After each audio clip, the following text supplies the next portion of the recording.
السلام علیکم ورحمۃ اللہ وبرکاتہ۔ دوستوں کیسے ہو؟ امید ہے کہ آپ خیریت سے ہوں گے۔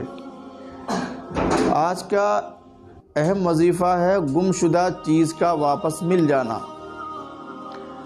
بہت سے گھروں کے اندر یہ شکایت آتی ہے اور ہو جاتی ہے اتفاقاً کہ گھر کا کوئی قیمتی سامان گم ہو گیا۔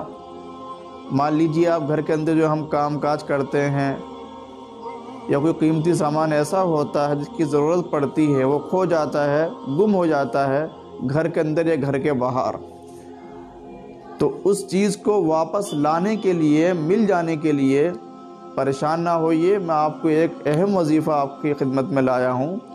کرنا یہ ہے کہ رات کو سوتے وقت جب گھر کے سارے لوگ سو جائیں گے تو ہم کو 70 مرتبہ یا معید پڑھ کر گھر کے چاروں کونوں پر پھونک مارنی ہے۔ انشاءاللہ تعالی وہ چیز 7 دن کے اندر اندر آپ کو مل جائے گی۔ اگر گھر کے اندر ہے یا گھر کے باہر کھو گئی ہے تو انشاءاللہ تعالی میں گارنٹی دیتا ہوں اس چیز کی، اس وظیفے کے کرنے سے انشاءاللہ تعالی آپ کی گم شدہ چیز بالکل واپس آ جائے گی۔